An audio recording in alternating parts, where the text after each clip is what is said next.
بالله من الشيطان الرجيم بسم الله الرحمن الرحيم الحمد لله رب العالمين والصلاة والسلام على سيد المرسلين وعلى آله وصحبه أجمعين رب اشرح لي صدري ويسر لي أمري واحلل عقدة من لساني يفقه قولي سبحانك لا علم لنا إلا ما علمتنا إنك أنت العليم الحكيم ولا حول ولا قوة إلا بالله العلي العظيم.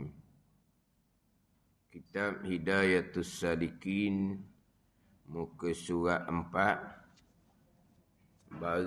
Hidayatus Sibyan, muka surat 4, baru yang ke-16 daripada atas. Muka surat 4, baru yang ke-16 daripada atas. Hidayatus Sibyan. Tak apalah. Hidayah ada depan tu, hujung itu kau nama. Hidayatus Sibyan, muka surat 4, baru yang ke-16 daripada atas. Qala al-muallifu rahimahullahu ta'ala wa nafa'ana bi'ulumihi amin. Yang ta'alluq ia sifat iradah dengan menentukan mungkin, menentu dengan satu sifat daripada segala sifat yang harus atasnya atas mungkin. Menentu ni atas muwafaqah ilmunya ilmu Allah. Artinya erti menentu kemungkin atas muwafaqah ilmunya ilmu Allah. Tiada menentu Allah Ta'ala, yakni tiada menentu oleh Allah Subhanahu Wa Ta'ala akan mungkin, melainkan barang yang diketahui dengan ilmunya ilmu Allah Subhanahu Wa Ta'ala.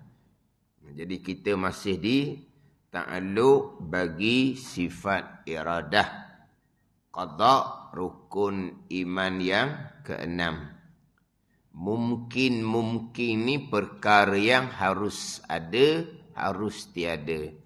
Mungkin ni termasuk perkara baik, iman dan ta'ah.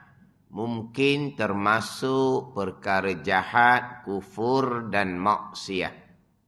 Itu mungkin. Mungkin ni perkara yang harus ada, harus tiada. Jadi mungkin ni termasuk perkara baik, iman dan ta'ah. Mungkin ni termasuk perkara jahat, kufur dan maksiat. Allah telah menentukan pada sedia kala. Ta'alluq iradah dia panggil ta'alluq tanjizi qadim bagi iradah. Ta'alluq tanjizi qadim, menentu sedia kala. Itu tanjizi qadim. Ta'alluq ni fungsi tugas khija'an sifat. Jadi fungsi tugas khija'an sifat iradah menentukan. Itu ta'alluq. Menentu dipanggil tanjizi. Tanjizi ni asal makna meluluskan. Itu asal makna. Tanjizi bagi iradah adalah menentukan. Tanjizi bagi ilmu mengetahui. Tanjizi bagi samak mendengar. Tanjizi bagi basar melihat. Tanjizi bagi sifat kalam berkata-kata. Itu tanjizi. Tanjizi bagi kudrah meniadakan qadar. Itu tanjizi bagi kudrah. Menentu ni ta'alluq tanjizi bagi iradah. Menentu ni sedia kala. Ta'alluq tanjizi qadim. Ta'alluq kudrah meniada sekarang. Jadi panggil tanjizi hadis, baharu. Sebab Allah meniada baharulah. Adapun tanjizi bagi ilmu mengetahui qadim. Tanjizi qadim bagi ilmu dengan makna Allah Subhanahu Wa Taala mengetahui segala-gala pada sedia kala. Itu ilmu. Jadi iradah pun sama, tanjizi qadim, menentu sedia kala akan mungkin. Mungkin ni sama ada perkara baik, iman dan ta'ah. Mungkin ni termasuk perkara jahat, kufur dan maksiyah. Itu mungkin. Kufur maksiyah ni, hak yang kita baca ni hak dalam kitab Minhajul Abid, hak baca mengelupahnya, walakinnallaha yudillu man yasha wa yahdi man yasha. Dan tetapi Allah jua menyesatkan. Allah yang menyesatkan. Menyesak ni pergi kepada ta'alluq qudrah. Menyesatkan siapa yang dikehendakinya. Ni pergi kepada ta'alluq iradah. Dan tetapi Allah jua menyesatkan. Menyesak ni perbuatan Allah. Itu pergi pada kudrah. Menyesak siapa yang dikehendakinya, dikehendaki oleh Allah yang bersifat dengan iradah. Menyesak qadar, yang dikehendakinya qada. Dan ia ya Allah jua menghidayahkan. Menghidayah ni qadar, perbuatan Allah. Kepada siapa yang dikehendakinya, dikehendaki tu qada, ta'alluq iradah. Jadi menyesatkan kembali kepada ini qada dan qadar Allah Subhanahu wa taala. Ini jelas sangat-sangatlah. Hak Allah yang berhidayah, Allah yang menyesatkan, tu jelas. Kita duk baca dalam Kahfi, man yahdillah fahuwal muhtad wa man yudlil falan tajida lahu waliyam mursyida. Wa man yudlil, dan sesiapa menyesat ia Allah, Allah yang menyesatkan, maka tiada dapat bagi sesiapa tadi waliyam mursyida, penolong yang dapat menunjuk jalan yang benar. Tak kenapa sahabat boleh tolong. Contoh siapa? Abu Talib lah. Allah menyesatkan Abu Talib. Nabi dakwah macam mana sampai kelas dekat nak mati pun. Falan tajidalahu waliyan mursyida. Maka tidak akan didapati baginya, bagi siapa yang Allah Ta'ala kehendaki sesat, penolong yang dapat menunjuk jalan yang benar kepadanya. Tak ada. Nabi sendiri pun. Pandai. Sebab segala-galanya qada Tuhan. Ini hak jelas. Hak kita duk baca semua.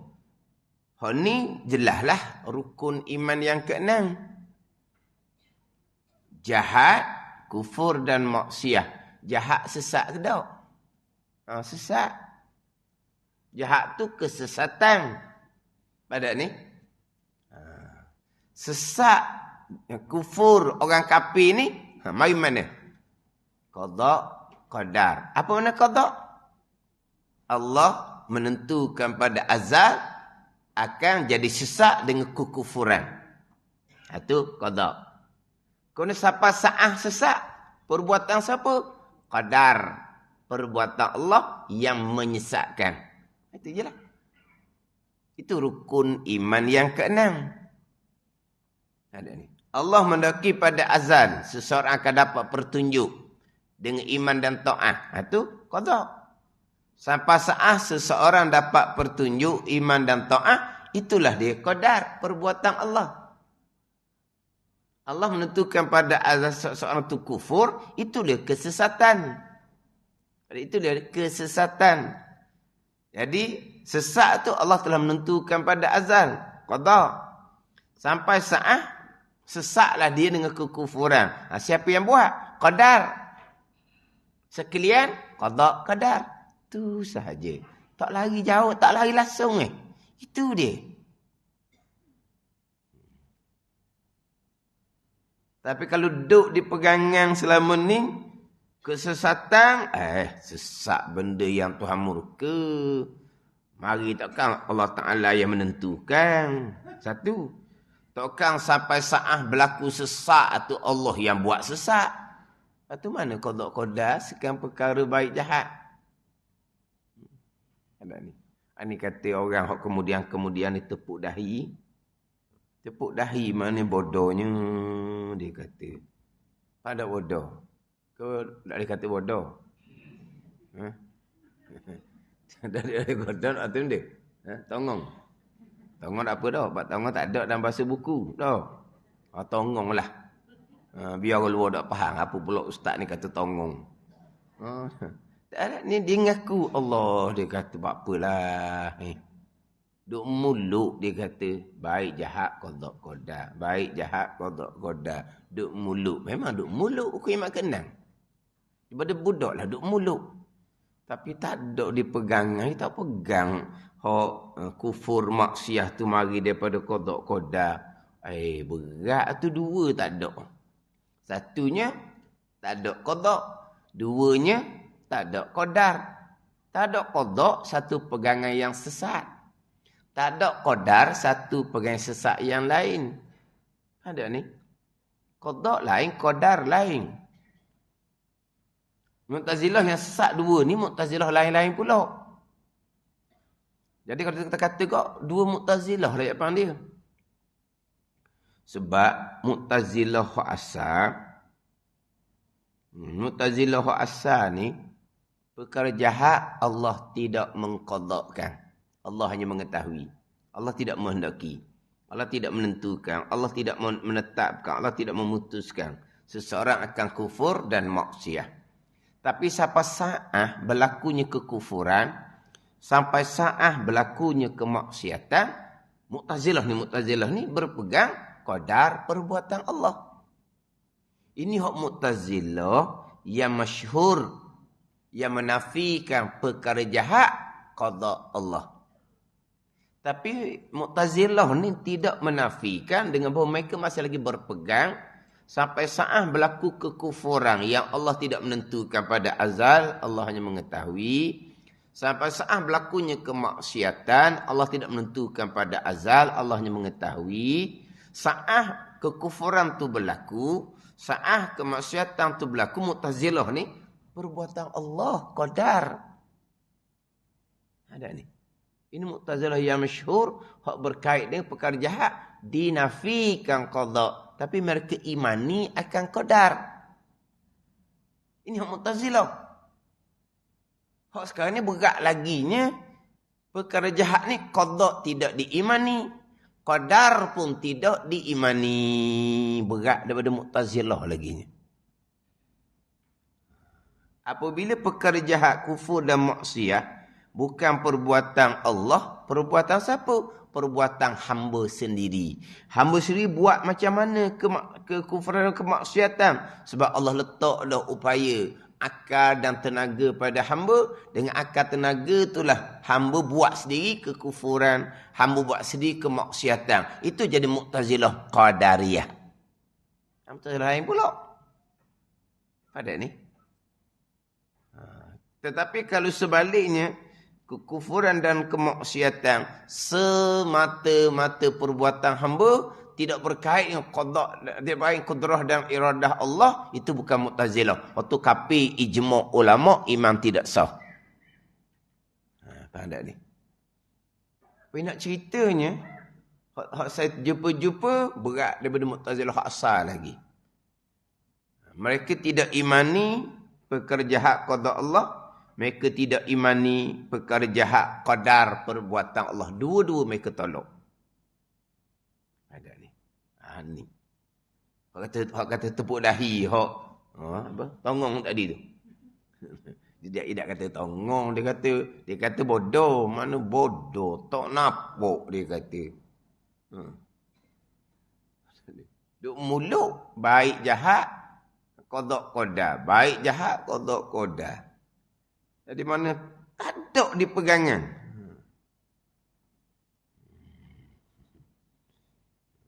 Sekarang ni pula banyak pula jenis atau sedutang. Memang ramailah yang mengajar perkara jahat bukan qada qadar. Bukan qada dan bukan qadar. Ada ni. Banyak sekarang ni. Perkara jahat, lepas tu bab istiusaha hamba, tu bab lain pula, mutlak hak hamba. Pada Allah mengetahui dan Allah letak dah upaya pada diri hamba. Bayangkan pada tubuh manusia ni sebaik-baik kejadian, Tuhan lengkapkan segala-gala. Hak organ dalam, hak bahagian luar, Allah lengkap dah segala-gala. Organ dalam tu dengan fungsi-fungsi yang tersendiri. Hak anggota luar ni dengan deria-deria yang Tuhan letak. Deria mata, deria dengar, deria bau, deria rasa, deria sentuh.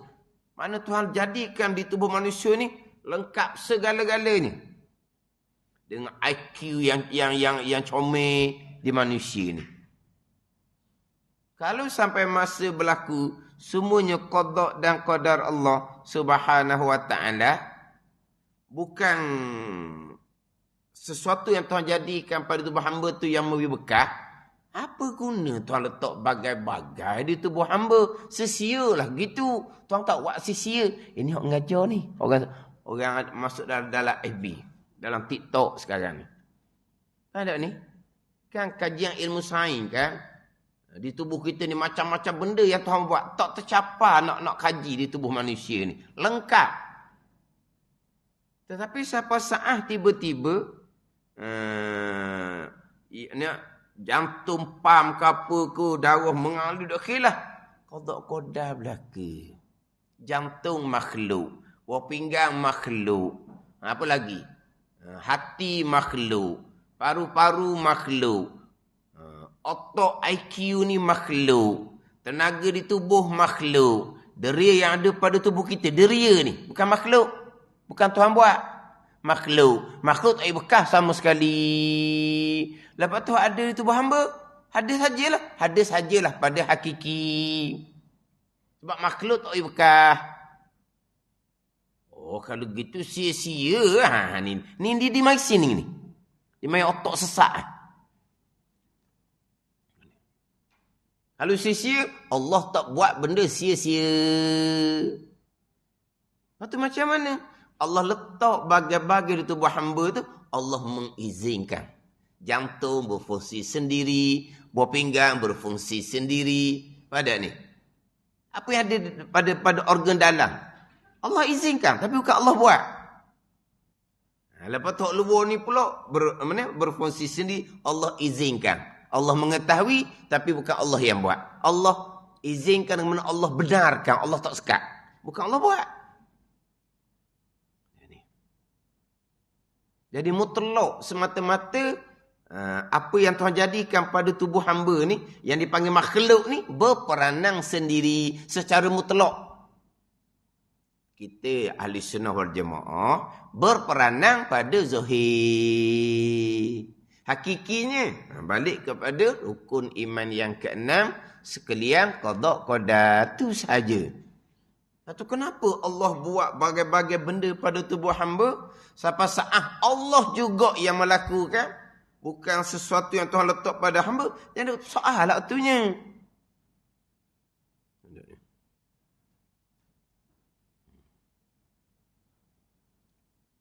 Yang duduk cakap sains ke doktor, okeylah. Tak ada salah apa pun. Itu zahir. Dipanggil isnad majazi. Letaklah. Doktor ke kata, kita ke kata, tak ada apa-apa pun. Mata comel dah. Boleh nampak terang. Baca tak payah pakai cermin mata. Tu sandar ke mata, tak ada apa pun. Pada zahir dia gitulah.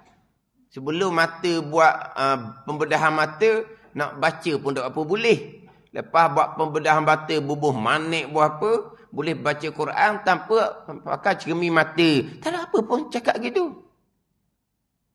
Itu sandar sementara je, bukan hakiki. Hakiki sebenar-benarnya, sekalian qada qadar. Itu je. Bukan kata satu ilmu yang baru, bukan. Tapi kita baru tahu benda pegangan yang seumpama tu. Ada ni. Jadi maknanya selama ni kita bukan jalanan ahli sunnah wal jamaah. Jalanan ahli bid'ah. Kita belajar juga sebelum ni. Bukan belajar mengikut jalanan sunnah Nabi. Belajar ke jalan sunnah Nabi ni ilmu pertama, ilmu akidah. 13 tahun di Mekah tu iman akidah Nabi bawa. Memanglah Isra' Mi'raj tu di Mekah. Ini bulan Rejab ni kan. Bulan Rejab ni Isra' Mi'raj lah. Memang di Mekah. Tapi dekat nak hijrah ke Madinah dah. Setahun lebih sebelum hijrah ke Madinah. Berlaku Isra' dan Mi'raj. Sebelum tu 12 tahun tu. Apa penekanan? Iman, akidah. Itu agama yang datang oleh Nabi SAW. Baru pergi pada semayang. Baru pergi pada ketaatan yang lain. Zahir dan batin. Tapi kalau bab akidah tak titik berat kan. Belajar juga Fadhu Impeka, Fadhu Intasawuf contohnya. Itu bukan pengajian agama Nabi SAW. Itu bukan jalanan Nabi, jalanan ahli sunnah wal jamaah. Itu jalanan ahli bid'ah. Yang belajar pun jalanan ahli bid'ah. Yang mengajar pun jalanan ahli bid'ah. Kamu nak mengajar apa? Nak mengajar semayang. Tiang agama. Betul lah, semayang tiang agama penting. Tapi sebelum nak ajar tiang agama, ajar apa dulu Nabi ajar? Tak nak ikut sunnah Nabi. Nak ikut jalan ahli sunnah wal jamaah. Nabi ajar semayang dulu. Nabi ajar semayang Isra' Mi'raj. Nabi jadi Rasul 12 tahun dah. Hampir-hampir 2 tahun dahnya. Dan sebelum tu, apa yang Nabi bawa? Akidah. Nak ajar semayang, akidah dah ajar, itu bukan syariat Nabi SAW. Itu bukan sunnah jalanan Nabi. Itu jalanan bid'ah. Yang belajar sama, yang mengajar sama. Tak ikut jalanan sunnah, jalanan ahli bid'ah, sesat. Nak selamat, ikut jalanan Nabi SAW. Kalau tak ikut jalanan Nabi SAW, itu jalanan yang sesat. Comel macam mana pun semayang, tiang agama, tapi akidah tak betul, tak sesat apa lagi. Tak ada bahagian semayang, tak terimanya. Tapi kalaulah akidah tu hak sesat, hak kafir ijma' ulama', bukan semayang tu tak terima, semayang tak sah kena qada' semula. Ada puasa tak sah kena qada' semula. Pergi Mekah tak sah kena pergi semula. Bayangkan. Tak sesat seumpama tu. Sesatlah. Itu bukan jalan sunnah Nabi, bukan jalan syariat Nabi SAW. Tapi kalau fadhu tauhid, pekoh tasawuf pun tak dititik beratkan. Duk titik beratkan bab amal je. Ceramah-ceramah motivasi nak semangat orang amal je. Mari ajar amal sunat ni, baca hak ni pagi, baca hak ni tengah hari, baca hak ni petang. Wa amal ni. Lepas tu fadhu tauhid pekoh tasawuf tak mana? Tak ada cara situ. Tu tak ada agama daripada awal tu. Tu bukan. Tak ada. Tak ada agama. Apa tak adanya? Agama pada zahir. Agama pada nama. Bukan agama yang sebenar. Bukan. Agama yang sebenar. Yang pertama, usuluddin. Tapak dia. Tapak agama. Yang keduanya, furu'uddin. Cabang agama. Ta'at zahir pekoh. Ta'at batin tasawuf. Meninggalkan maksiat zahir pekoh, meninggalkan maksiat batin tasawuf. Itu hak furu'uddin, cabang agama. Barulah pergi pada amal sunnah, mengiringi kemudian.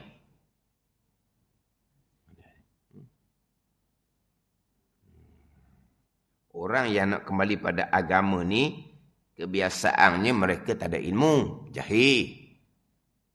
Mereka dipandu oleh orang yang ahli bid'ah. Yang hakikatnya orang jahil juga.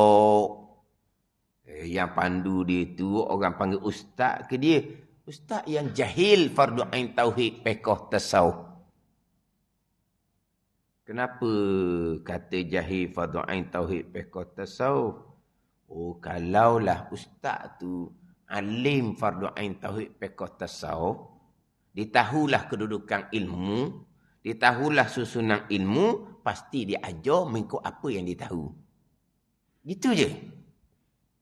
Kalau ustaz tu alim fardu ain tauhid fiqh tasawuf, dan ditahulah kepentingan susunan ilmu tauhid fiqh tasawuf, jalan sunnah Nabi SAW, apa yang dia akan ajar? Dia akan ajar hak dia alim tu lah. Hak dia tahu tu lah. Dia ceramah je. Fardu ain tauhid fiqh tasawuf, dia tak bercara. Akhirnya dipandu oleh orang yang seumpama ni. Jadi orang yang nak balik pada ilmu, pada agama yang jahil tadi, dipandu oleh orang jahil juga. Akhirnya menjalani jalanan ahli bid'ah, bukan jalanan ahli sunnah, jalanan Nabi SAW. Gi pada fardu ain fiqh tasawuf sekalipun, kalau tauhid ni tak lepas, tak peduli pun sama. Sekarang ni bagus. Kadang-kadang orang ni semangat, apa semua bagus. Nak pergi jadi orang majmu'ah ramah, bagus. Baguslah. Aku pun mari berjemaah ramah. Lepas tu pihak masjid pun atur molek kepada orang baru mari tu. Tengok-tengok sebahagiannya orang yang baru nak jinak ke masjid. Bimbing jalan sunnah syariat Nabi SAW. Bimbing akidah. Bimbing bab semayang. Ajar ilmu fardu ain. Bimbing bab hati. Ajar ilmu fardu ain tasawuf. Sebab apa? Dia mari dah ke tempat, ke masjid. Camping masjid. Biar jadi ramai orang masjid. Subuh macam Jumaat contohnya. Biar akhirnya orang ni daripada subuh dia berjemaah. InsyaAllah kalau lagi mudah dia berjemaah. Orang ramai dah Alhamdulillah. Maka pihak masjid pun susung macam mana nak ajar ni. Sebab orang mari ni orang baru-baru ni. Orang yang tak ada asas ilmu agama, baru-baru ni. Kita nak kena fokus ke dia. Hak pengajian tauhid. Pengajian akidah ni. Hak permulaan hak Nabi. Ni bawa syariat sunnah Nabi SAW. Tapi kalau nak pergi ramah saja, goh masjid dengan ramah, tambah pula bila mari ramah je, sumbangan pun meningkat. Gitulah dah mari ramah. Ada ni. Dah mari ramah, sumbangan masjid pun meningkat. Lepas tu, ramah gitu boleh duit banyak. Ramah tu beri ilmu dak ke orang mari ramah tu? Dak. Boleh duit banyak tu manfaat ke dak? Dak. Disipang taruh macam duit dia. Tak guna-guna pun. Orang marah macam tak peduli. Jangan gitu. Orang beri duit tu suruh guna. Dia senyang. Dia pegang je. Dia macam hak dia. Ni orang jahil belaka ni. Payahlah kalau main orang jahil gini. Orang jahil pegang jawatan masjid pula. Susahlah. Tapi macam mana orang mari tu? Beri dah ilmu ke dia. Susu molek ke dok. Sebab kita camping ajak orang ni. Ajak orang main masjid apa semua. Kita pun ambil peluang. Sebab apa? Kita nak beri ilmu agama yang sebenar. Ini tambah bab akidah ni. Saya sendiri pun kalau orang panggil lah. Musim-musim ni adalah. Orang panggil buat ceramah. Isra' dan Mi'raj. Ceritalah dulu Isra' Mi'raj tu. Cerita. Kan banyak cerita gambaran-gambaran pada masa Isra'. Berjalan malam daripada Mekah ke Baitul Maqdis. Ceritalah hak dalam kitab cerita tu. Lepas tu naik sampai ke atas. Sampai ke terima kewajipan semayang. 50 jadi 5 pun ceritalah. Lepas habis cerita tu tekan. Berkaitan dengan kepentingan sembahyang. Nabi terima direct daripada Allah Subhanahu Wa Taala. Nabi balik Mekah sebelum subuh. Tapi subuh Nabi tak semayang lagi. Nabi mula semayang zuhur. Kenapa Nabi mula semayang zuhur? Sebab Jibril AS mari ajar pada waktu zuhur. Kenapa Jibril mari ajar pada waktu zuhur? Jibril penat dah. Semalaman dah berjalan. Apa mana? Percaya? Percaya jadi tongong pula jadinya. Kalau percaya. Ni baru dengar Ustaz. Ustaz orang ngajar, Jibril penat juga. Tongonglah Jibril penat. Jibril tak ada sifat manusia. Lepas tu, hikmah dia besar. Nak ceritanya, Nabi tengok dah malaikat 7 langit tu. Berdirilah, rokok lah, sujud lah, duduk pun duduk lah. Lepas tu Nabi kenang di hati tu. Ibadah malaikat 7 langit ni, kau disyariatkan kepadanya dan kepada ummahnya. Comel sangat. Sebab apa? Tapi dia nak 7. Pandai ni. Dia tak ambil satu. Sebab malaikat ni satu je dah rokok je. Sujud je, dia tak ada banyak. Tapi Nabi nak belaka ni, 7 langit ni. Kenang di hati Nabi. Mana apa? Nabi tengok tak malaikat berdiri. Nabi tengok tak malaikat rokok. Nabi tengok tak malaikat sujud. Mesti comel malaikat buat. Tapi sampai masa balik Mekah, tak sembahyang di subuh. Sebab Jibril tak mari ajar betul-betul. Nabi nak sembahyang, ada guru. Jibril ajar. Sahabat sembahyang, ada guru. Nabi ajar. Kita sembahyang, handalang. Buat sendiri. Belajar ilmu sebudak-budak. Pada ni. Cerita bab penting khas sembahyang ni. Cerita bab penting khas sembahyang. Pada ni. Lepas tu undur balik. Isyraq Mi'raj ni berlaku bila? Umur Nabi 81 tahun, umur Nabi 51 tahun, 8 bulan 13 hari. Mana apa tu? Nabi jadi Rasul hampir 12 tahun. Sebelum tu apa yang Nabi bawa? Iman akidah. Undur balik bab akidah. Sama Isyraq Mi'raj ni. Tekan bab tengah semayang. Lepas tu undur balik. Apa permulaan dia? Permulaan dia. Allazina amanu. Ni. Allazina yu'minuna bil ghaibi. Wa yuqimuna salah. Mereka-mereka beriman kepada gaib. Dan mereka-mereka yang mendirikan sembahyang. Tengok. Hak yang perkara gaib ni lah. Nabi tekan selama 12 tahun. Mana gaib? Termasuk qada. Gaib. Qadar, zahirnya perbuatan makhluk. Qadar perbuatan Allah. Zahirnya perbuatan siapa? Zahir perbuatan makhluk. Dah qadar perbuatan Allah, khaib. Kau tu mula-mula sekali Nabi ajar. Undur balik kepada cerita bab pegangan. Walaupun asalnya ceramah Isra' dan Mi'raj. Hak cerita perjalanan tu ceritalah. Tapi fokus penekanan tu. Cerita fokus bab petikan semayang dengan ilmu semayang. Lepas tu barulah undur balik. Bab pegangan. Itu adalah sunnah syariat yang Nabi bawa datang pada ummah. Kita nak ikut agama, ikut jalanan sunnah syariat Nabi SAW. Orang nak mengajar agama pun sama. Dia kena mengajar agama ikut sunnah syariat Nabi SAW. Orang belajar, orang mengajar, ke semua kita, ke mahsyar. Akan dibentang ke mahsyar. Sama ada belajar mengajar ikut sunnah Nabi ataupun belajar mengajar tidak mengikut sunnah syariat Nabi, bukan jalanan ahlil bid'ah. Reka lah. Ajar semayang, tauhid akidah tak peduli. Kamu reka, Nabi tak buat gitu. Penting semayang. Tapi akidah tak percaya. Dok reka panggil. Ahli bid'ah ni dia reka. Dia dah buat hak Nabi buat. Dia reka sendiri. Itu ahlul bid'ah. Bid'ah ni orang yang mereka-reka. Orang yang mengada-adakan. Perkara yang tidak dibawa datang oleh Nabi SAW. Itu ahli bid'ah. Dia mereka-reka, mengada-adakan. Perkara yang Nabi tak bawa datang. Itu ahli bid'ah.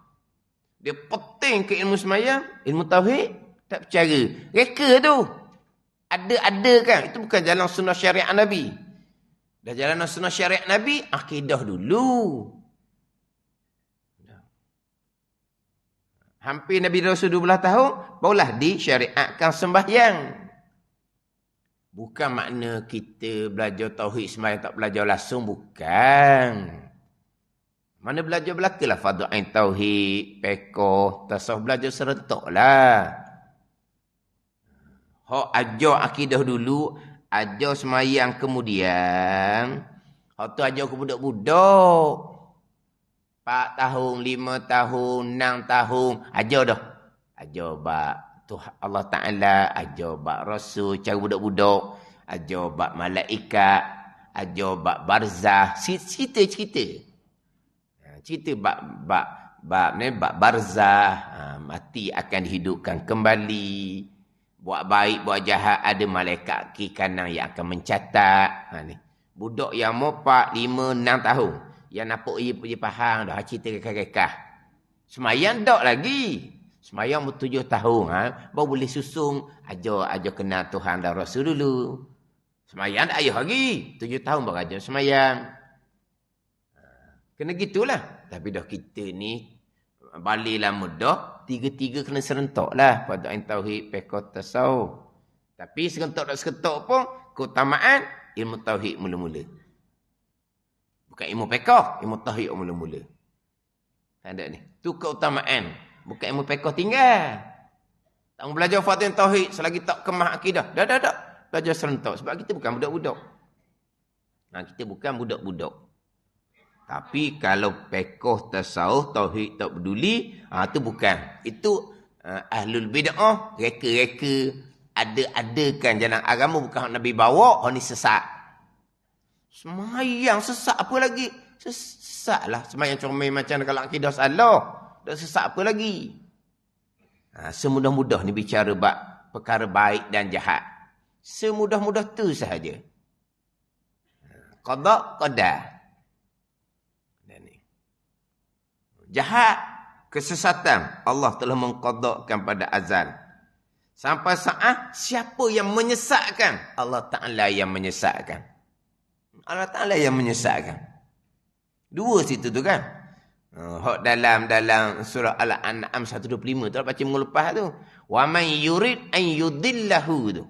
Siapa yang menghendaki ia Allah hatu qada iradah. An yudillahu akabuh menyesat ya Allah akan siapa? Itu qadar perbuatan Allah yang bersifat dengan kudrah. Wa man yurid an yudillahu. Situlah qada qadar.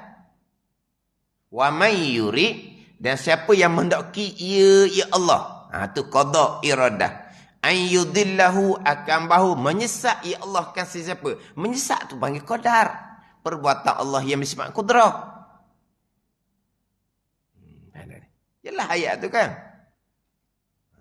Mana kesesatan seseorang kehendak Allah pada azal. Saat berlaku kesesatan, siapa yang menyesatkan? Allah Subhanahu wa ta'ala. Perkara jahat, qada dan qadar.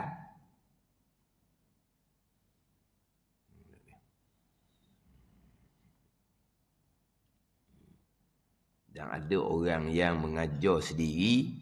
Dia kata macam mana Ustaz dulu saya ajar salah. Saya nak perbetulkan. Usahakanlah kata. Usahakanlah. Dia mengajar sekolah. Faham mengajar sekolah ni?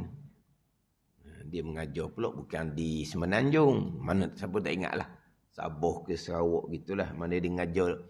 Kan biasa kan. Ustaz ni kan dia kena hantar siapa ke Sabah Sarawak tu kan. Jadi dia mengajar belah sana. Macam mana Ustaz? Saya ajar bab tauhid banyak salah dulu. Macam mana? Dah. Usahakanlah. Takkan tak ada kata guru-guru. Guru-guru pelajar sekolah apa semua. Jadi, dia pasal orang tua. Orang tua ni dia tak ada guru-guru. Dia tak ada guru. Dia kata tak ada guru ke? Tak ada. Guru kampung pun tak ada. Tak ada. Dia tak ada guru. Guru kampung sama tua pun tak ada. Sama tu guru dengan budak-budak sekolah. Lagi tak apa. Kata kena usahakanlah. Takkan tak ada seorang hak nak murid lama dulu. Hak masa lagi berhubungan. Tak ada dia kata. Tak kalau ada, boleh seorang masuk guru, boleh share lah pengajian akidah. Tak ada dia kata. Kata usahalah macam mana. Lepas tu bertaubat dengan Allah Ta'ala lah. Lepas tu macam mana mereka pegang salah sahaja tu. Yalah, usaha setakat kemampuan kita. Payah nak ceritalah. Sebab benda lama, lepas tu benda jauh. Bukan mengajar di Semenanjung. Mengajar di Sabah Sarawak pula. Memang kalau Sabah Sarawak ni kalau ustaz sekolah tu bagi mereka bukan ustaz. Umpama tok guru tempat kita.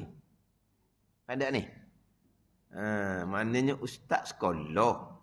Ustaz sekolah lah. Kalau kita kapung ni, ustaz sekolah kita tak tahu pun.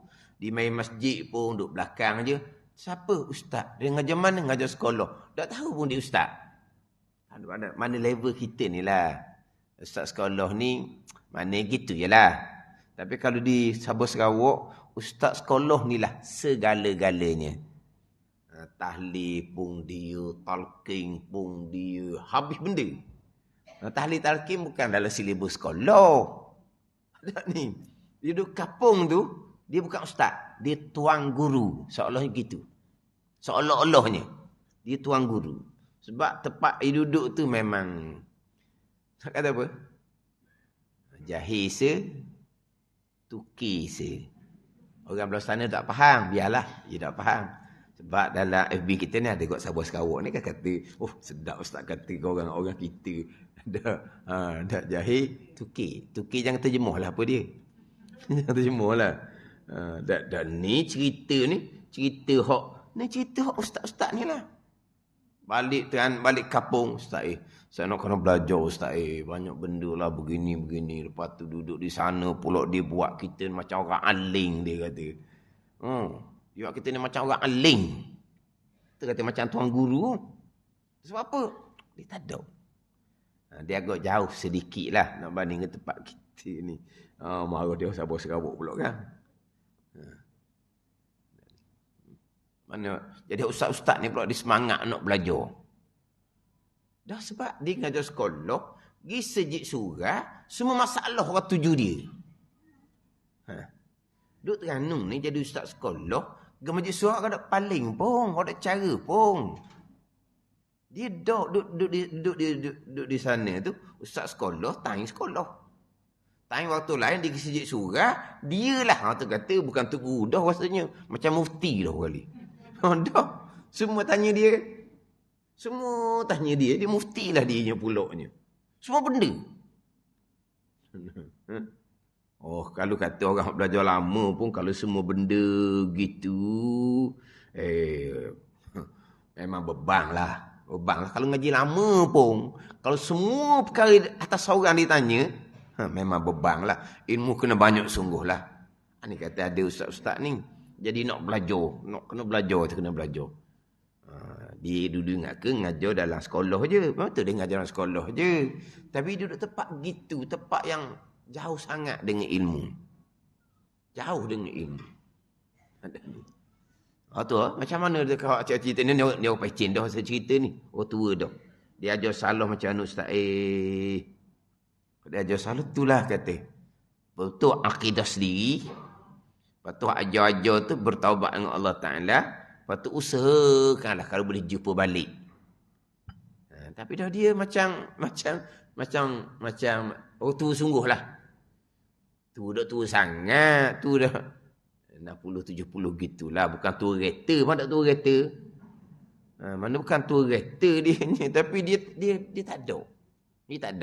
Dia tak ada hubungan, tak ada grup-grup. Dia tak ada. Bukan kata hak lama, hak kapung pun dia tak ada. Hak lama, kata usahakanlah cari. Takkan tak ada seorang seramai-ramai anak murid, hak mungkin, hak baik dengan kita ke, usahakanlah. Usahakan. Dia pening duk mikir. Dah sekarang dia nak cari jalan, nak perbetulkan balik dia ajar salah tu. Mana kena usahakanlah. Lepas tu, wallahualam saya tak tanya berapa tu. Jumpa pun sebab senyap, tak tanya. Sebab jadi macam terbeban lah. Tapi saya tunjuk dah jalan ke dia. Jalan macam mana? Usahakan cari. Jumpa seorang tak apa dah. Jumpa seorang, masuk dalam grup. Masukkan ustaz ni dalam grup. Grup bukan pelajar lah. Masuk dalam grup, share pengajian. Itu je jalan dia. Itu je jalan.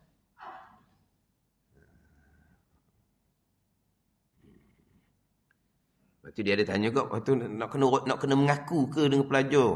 Dia ajar salah. Ginilah kata. Sebut je lah, saya ajar tak sempurna, saya ajar tak lengkap, saya ajar, gitulah kata. Mana banyak benda lagi yang saya tak mengajar. Salah saya, sebab tak menang tanggungjawab. Tak usah ngaku-ngakulah kata gitu. Bila saya ajar, tak lengkap, tak cukup, banyak sangat tak sempurna. Dan kalau kata bimbang-bimbang, takut ada hak salah saya ajar. Begitu sudahlah kata. Begitu je. Lepas tu, usahakan dakwah supaya belajar. Lepas tu macam mana cara, wallahualam. Saya tak tahulah. Dia boleh kontak ke dok. Ni hak mengajar. Hak ia sedar. Hak dan rakaman-rakaman saya ada sebut semua tu. Hak tu kena pula. Hak tu lagi berat. Sebab dia FB. Hak ni ngajar dah kelas je. Dah kelas kalau ada 30, 40 tu je lah. Ni ngajar FB ni. Ribuan yang dengar. Ratus ribu yang dengar. Jutaan yang dengar. Orang-orang yang glamour-glamour pula. Macam mana?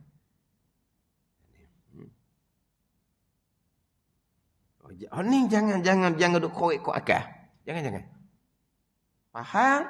Pegang. Kenapa jangan? Jangan. Faham siku. Tahan akan diri kamu. Jangan duk korek ni. Duk korek. Allah menentukan kesesatan. Allah yang menyesatkan. Kenapa? Jangan. Allah letak bagai-bagai hak ada di tubuh kita. Kejadian yang paling sempurna ni. Hak dalam, hak luar ni sempurna ni. Tiba-tiba apa yang ada pada tubuh kita, hak dalam, hak luar, yang namanya makhluk, tiba-tiba tak ada apa peranan pun. Dan makhluk tak ada bekal. Kan kita mati gitu dah kan. Kainat makhluk tak ada bekal. Kainat makhluk tak ada bekal. Kainat ni orang tua kita dulu. Dia tak sebut makhluk. Kainat makhluk orang tula lah. Orang tua kita tak sebut makhluk. Orang tua kita sebut kainat tak ada bekal. Kainat tak ada bekal. Apa mana? Kan kita orang tua-tua. Gitu ke orang tua-tua. Saudara budak-budak dengar di telinga ni. Kainat tak ada bekal. Kainat pun dia tak tahu. Tapi gitu. Tapi mereka tak sebut makhluk. Kan gitu. Kainat tau.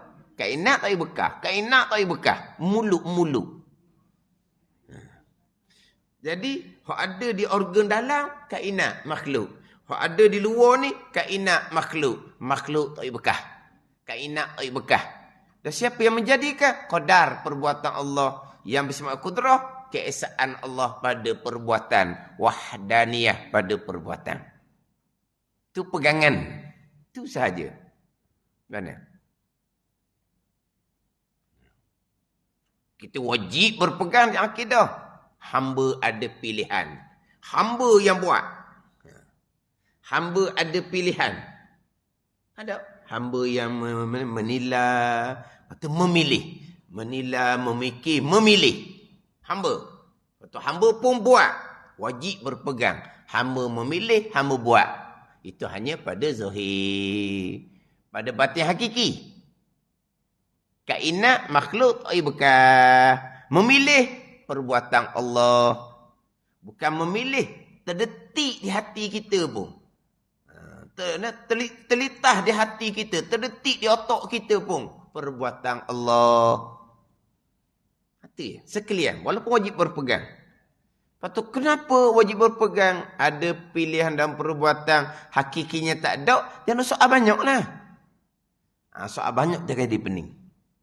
Ni siapa ke pening, siapa ke bawa salah, walaupun orang ceramah agama. Kenapa ni dia main sini? Masa saya ngaji pondok dulu, tak. Faham, pegang. Faham, pegang.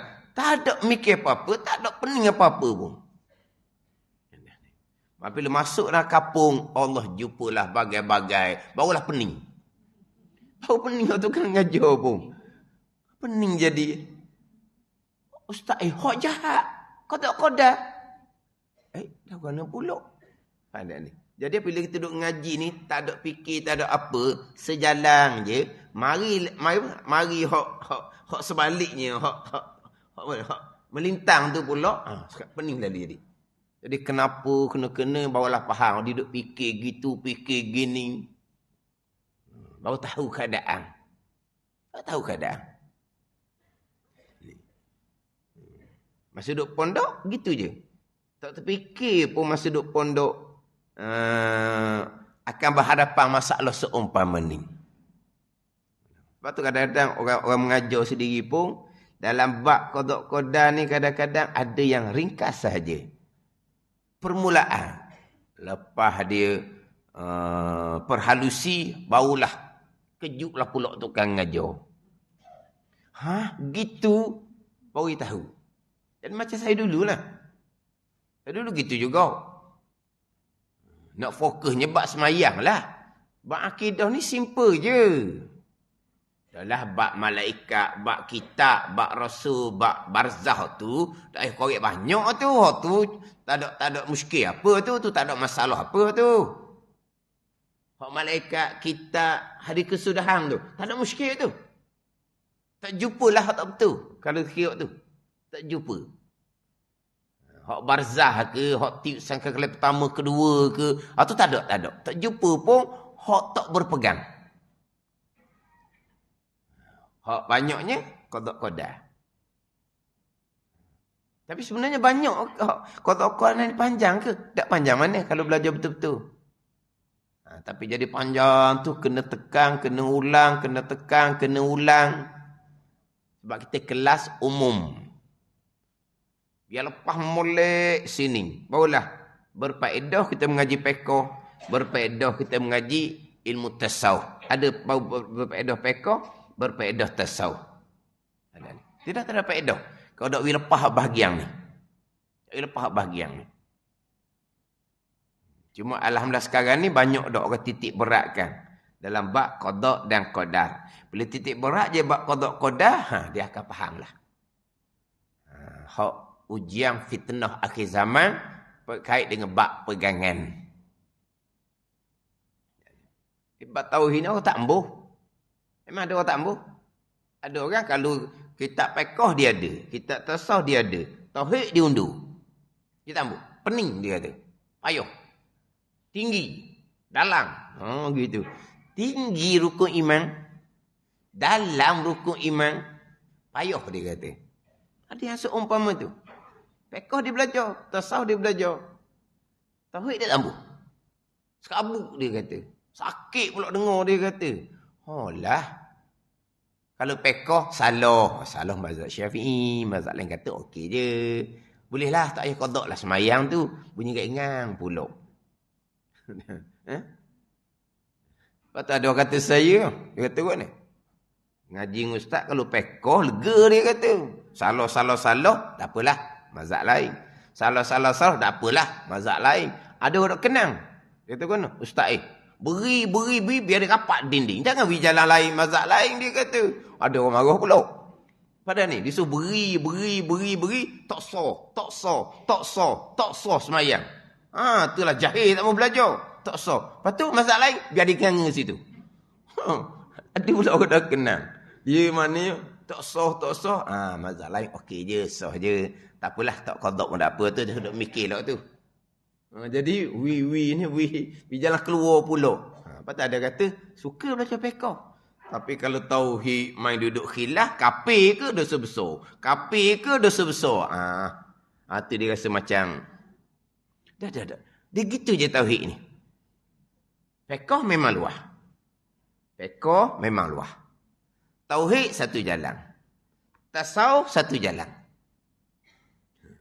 Riya haram dosa besar. Takabur haram dosa besar. Hasad haram dosa besar. Ada tak ulama kata dosa kecil ke makruh ke? Tak ada. Lepas tu macam mana bertaubat? Lepas tu amal dahulu terbatal dah lah. Lepas tu buat amal baru. Dosa lampau tu ampuni. Alhamdulillah dah. Dia tak janji pahala banyak. Janji jangan ada dosa, timbang berat belah pahala syurga lah. Bukan kata timbang pahala banyak. Dok, berat pahala dosa. Faham tak ni? Dia timbang, masuk syurga mana hak mizan, mana masuk syurga? Hak berat belah pahala. Berat belah pahala. Pahala tak banyak tapi dah rasa tu ampuni. Syurga lah. Bukan kata banyak pahala. Tak. Berat belah pahala. Daripada sebelah kiri, sebelah dosa. Maka syurga dia. Pahala banyak. Itu penentuan darajah syurga. Pahala banyak itu penentuan darajah syurga. Hak nak masuk syurganya, janji berat timbangan kebajikan. Daripada hak timbangan kejahatan. Dah timbangan kejahatan ni, bertaubah kepada Allah, tak ada lah waktunya. Dah pahala tak banyak pun, janji berat belah kanan. Sama berat, Nabi bagi syafaat pula, Nabi berat belah kanan. Maknanya kalau dulu riak, ujub, takabur, hasad, bertaubat dengan Allah. Perbanyakkan amal sekarang. Janji Tuhan ampuni dosa. Dengan taubat yang nasuha. Kita sama satu jalan. Tapi hak tauhid lah nombor satunya. Orang tak boleh timur realiti. Bunyi payah, bunyi itu tak boleh. Hak tauhid lah nak sangat-sangatnya. Bukan pekoh buat ringan. Jangan pengang pula pekoh. Kalau pekoh tu salah ijma' ulama, memang kena qada habis semayang daripada balik. Tu kena jaga pula situ. Tapi dia katakan, pekoh, keingang dia kata banyak jalan. Betul lah. Saya belajar pun begitu dalam bab pekoh. Bab tauhid, satu jalan. Saya belajar pun mudah saja. Tak ada payah, tak ada pening, tak ada apa. Faham, pegang. Kita ngaji gitulah. Faham, pegang. Dia duk korek-korek. Tapi kena faham molek dulu. Kena faham dulu molek. Jangan tak faham awal-awal, so berhenti dah. Jangan. Biar faham dulu molek. Ada ni. Maknanya sesimple-simple perkara baik jahat, qada-qadar pun tak lepas kalau tak belajar.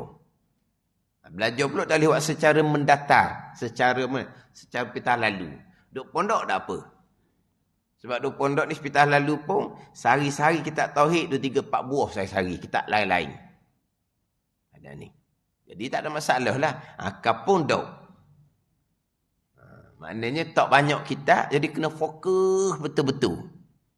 Kena ulang, kena biar jelas molek-molek, lepas tu ulang pula.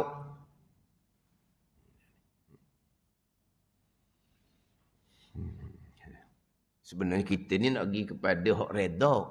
Tak pula tu. Tu ngurupang pula. Tu ngurupang pula. Mana kita? Dah bukan. Saya ni capu main hak lain lah ni. Mari daripada hak tengok pengajaran hak salah tu, jadi sensitif sikit jadi. Jadi nak fokus, nak ulang.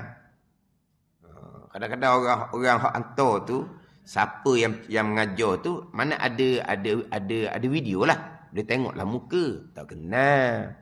Tapi orang mengajar lah, pakai serban, pakai jubah. Mengajar kita lah. Dia tolak. Perkara jahat qada ditolak. Kemudian apa yang Tuhan jadikan pada diri kita ni tak berkah. Maknanya tetap balik pada perbuatan Allah. Mereka tolak. Sebab apa? Jadi sia-sia pula dia tu. Tuhan buat macam-macam dah di tubuh ni. Kalau kata bicara bab sel, juta-juta sel dalam tubuh kita ni. Macam-macam Tuhan buat dalam tubuh kita ni. Ikut kajian ilmu sains. Tiba-tiba tak berkah. Maknanya kosong. Kosong. Lepas yang berlaku, qada. Maknanya soalan Tuhan buat kerja sia-sia. Mustahil Tuhan kerja sia-sia. Dia Tuhan jadikan bagian-bagian di tubuh kita, Tuhan izinkan. Jantung berpanas sendiri. Paru-paru berpanas sendiri. Bawah pinggang berpanas sendiri. Bukan Allah buat. Allah hanya mengetahui, Allah hanya melihat. Tapi Allah izinkan. Kenapa Allah izinkan? Allah tak sekat. Bila Allah tak izinkan, Allah pun sekat. Tak berfungsi jantung. Mati. Itu Allah sekat. Sebelum tu jantung dia berfungsi, Allah izinkan. Allah buat ke tak fungsi tu? Allah tak buat. Allah izin yang mana? Allah tak sekat. Bila Allah tak izin, bila Allah sekat, hatilah mati mengejut tu kan? Mati mengejut tu kan? Segar, rebah mati. Tu Allah tak izin dah tu. Allah tak izin dah jantung berperanan. Allah sekat dah. Jadi jantung tu mati dah, tak berfungsi, maka orang tu pun mati. Jadi selama-lama puluh-puluh tahun ni jantung berfungsi, jantung yang buat, bukan Allah yang buat. Tapi disebut dengan izin. Izin mana apa? Allah biar, Allah beri. Bukan Allah buat. Kita boleh sebut kata izin, qada. Dengan biiznillah. Apa makna? Biqada'illah wa qadarih. Qada' qadar. Dok, kita sendiri, atau kada kena cermat. Kalau sebut izin ni, kita buat tak? Kita tak buat. Dia tu buat, saya izinkan. Saya izinkan. Saya buat ke tak? Tak, orang lain buat. Anak nak pergi, mak ayah izinkan. Mak ayah pergi ke tak? Tak pergi, mak ayah izinkan. Ada gitu perkataan izin. Jadi di sini ni, dengan izin Allah, bukan Allah buat dia kata. Tapi Allah membenarkan. Allah membiarkan. Allah tak halang, Allah tak sekat. Halang sekat macam tadi. Halang sekat saja jantung berfungsi, maka mati. Dia gitu. Kita sebut dengan izin Allah ni comel sangat. Ni dengan izin Allah, Alhamdulillah. Ni dengan izin Allah, Alhamdulillah. Memang itu kita cakap kalau nak molek. Sandar ke Tuhan, dengan izin Allah belaka ni. Kita ni hanya ikhtiar usaha. Yang berlaku dengan izin Allah, Alhamdulillah. Tapi hakikinya, ikhtiar usaha kita pun qada' qadar. Izin Allah dengan makna qada' qadar. Sekalian qada' qadar tu sahaja. Tapi sekarang ni, kata izin ni, dia pergi macam tadi. Izin dengan makna membenarkan, tapi bukan Allah buat. Jadi serupa dengan percakapan kita, sebut kata izin, bukan kita buat. Kita tak sekat, kita tak halang. Bukan salah sebut izin, tapi biar faham. Dengan izin Allah, dengan qada' qadar. Kan? Lepas tu hak kata bak redha dengan qada' Allah tu, itu kita insya-Allah bicara minggu depan. Wallahu a'lam.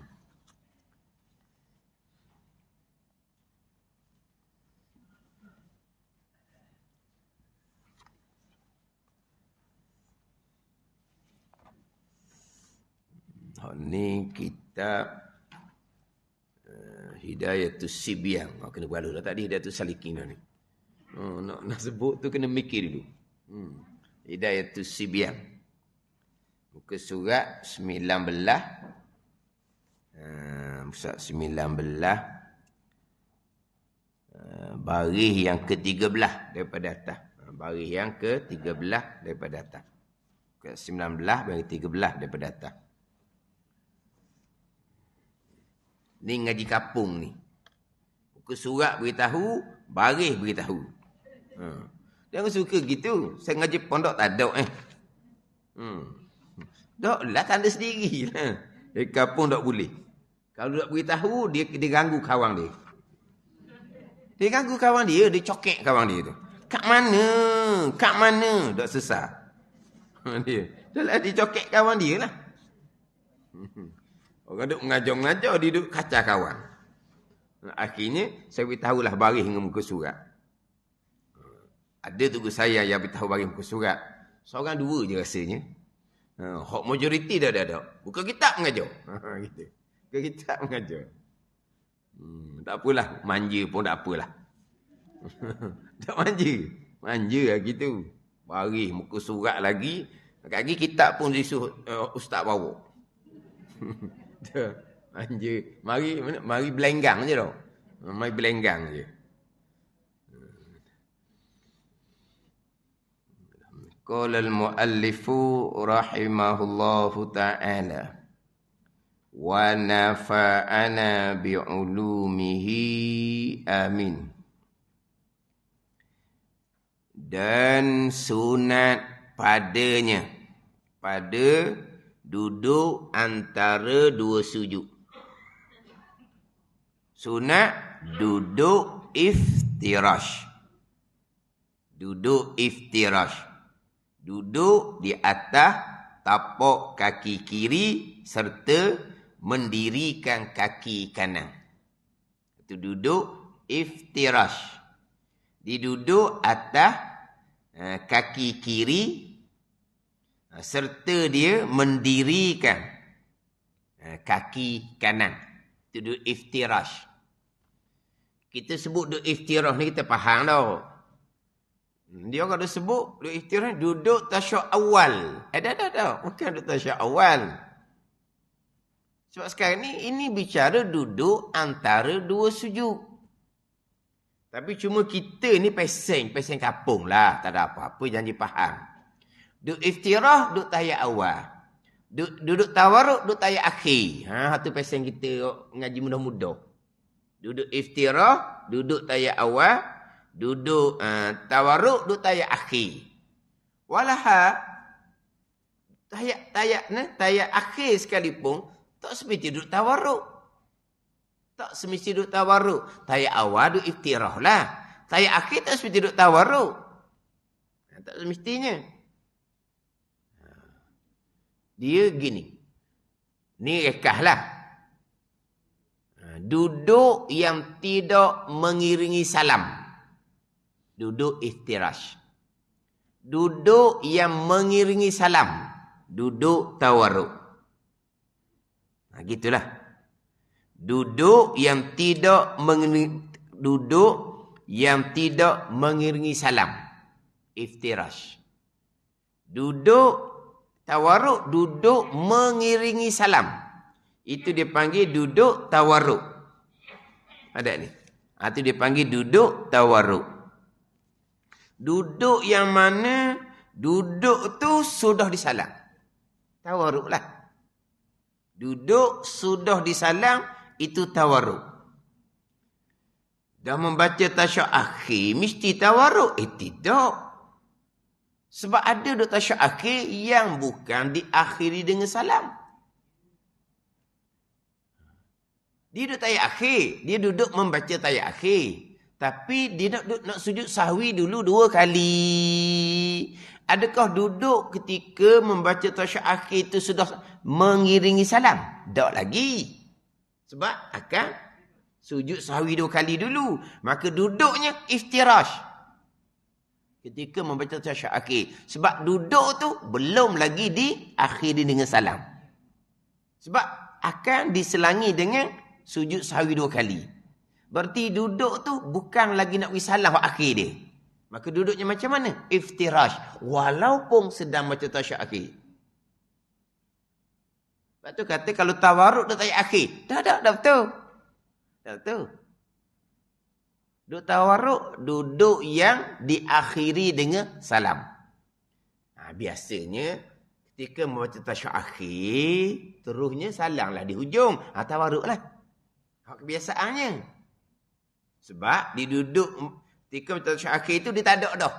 Habis dengan selawat Ibrahimiyah, doa, salam. Duduk tawarruk. Kebanyakan dia. Tapi kalau dia duduk nak sujud sahwi 2 kali, maka duduknya iftirash. Duduk yang tidak mengiringi salam. Dia pun sujud sahwi yang pertama, duduk ada sujud, duduk iftirash. Sujud sahwi yang kedua, duduk ni, duduk lepas bangkit sujud sahwi yang kedua, duduk ni apa ni? Akan mengiringi salam. Situlah tawarruk. Jadi tawarruk ni duduk yang mengiringi salam. Tapi mudah cerita macam tadilah. Iftirah duduk tahiyat awal, tawarruk duduk tahiyat akhir. Tu buat reka. Sebab kita ghalibnya tasyahud akhir kita diakhir dengan salam. Maka duduknya tawarruk. Jadi duduk yang tidak mengiringi salam, duduknya duduk iftirash. Jadi duduk antara 2 sujud. Duduknya iftirash. Dan demikian lagi sunat duduk iftirash. Pada segala duduk yang di dalam sembahyang, yang lain daripada duduk tahiyat akhir. Ini ayat rekah. Yang selain daripada duduk tahiyat akhir. Dia nak comel, yang selain dia duduk yang mengiringi salam. Sebab duduk tahiyat akhir. Tawarruk tidak semestinya kalau dia nak sujud sahwi. Ini ke ayat rekah ni. Dan demikian lagi sunat duduk iftirash pada segala duduk di dalam sembahyang. Termasuk duduk ganti rukun berdiri bagi orang yang uzur.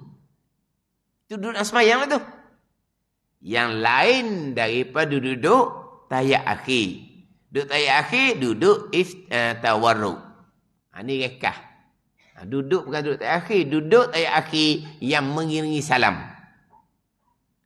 Kalau duduk tahiyat akhir, nak duduk sahawi dahulu, duduknya iftirash. Duduk sahawi 2 kali, lepas bangkit di sudut yang kedua, nak beri salam. Barulah duduk tawarruk. Jadi duduk iftirash ni duduk ibadah. Duduk ibadah. Yang mana cuma bicara di sini ni mazhab Syafi'i kita lah. Kalau mazhab Hanafi duduk iftirah belaka, termasuk duduk yang mengeri salam pun mazhab Hanafi iftirah belaka. Mazhab Maliki tawarruk belaka. Tahiyat awal tahiyat akhir tawarruk belaka. Mazhab Maliki. Dia kalau mazhab Hanafi dia iftirah belaka. Dia iftirah belaka termasuk duduk yang mengiringi salam. Termasuk duduk ketika baca tasyahud akhir. Dia iftirah belaka. Faham? Kalau mazhab Hambali pula, dia 2 keadaan. Dia dalam sembahyang kita ni, terkadang ada 1 tasyahud. Terkadang ada 2 tasyahud. Faham tak? Sembahyang kita ni ada 1 tasyahud. Ada 2 tasyahud. 1 tasyahud ni macam sembahyang subuh. Macam sembahyang sunat, 2 rakaat, 2 rakaat, 2 rakaat tu. Faham tak? Itu semua duduk tasyahud akhir saja. Tak ada tasyahud awal. Kalau mazhab Hambali, iftirash. Kalau ada 2 tasyahud, zuhur, asar, maghrib, isyak, 2 tasyahud. Awal, akhir. Barulah mazhab Hambali macam kita. Tasyahud awal, iftirah. Tasyahud akhir, tawarruk. Mazhab Hambali, dia macam kita mazhab Syafi'i. Kita rekahlah tasyahud awal, iftirah. Tasyahud akhir, tawarruk. Kita mazhab Syafi'i. Mazhab Hambali pun sama. Kalau sembahyang tu ada 2 tasyahud. Awal, tasyahud akhir. Kalau sembahyang tu hanya ada 1 tasyahud. Yang ni tasyahud akhir sahaja. Sembahyang subuh, sembahyang sunat 2 rakaat tu, dia 1 tasyahud sahaja. Mazhab Hambali, iftirash ketika tasyahud akhir. Ada gitu. Kita tahu. Tasyahud akhir, sama ada 2 tasyahud, sama ada 1 tasyahud, duduk tawarruk. Itu mazhab Syafi'i. Mazhab Hanafi, dia awal akhir, iftirah belaka. Mazhab Maliki, tasyahud awal, tasyahud akhir, tawarruk belaka.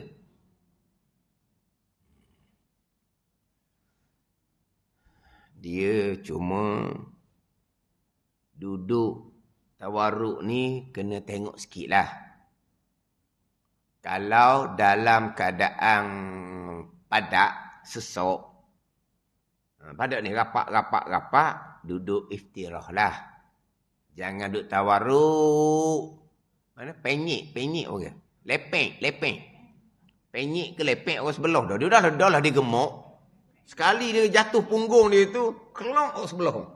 Orang sebelah tu kecil pula. Dianya gemuk, isi banyak. Penyik, lepeng. Lepek, kelong kawan tu sebelah. Jangan.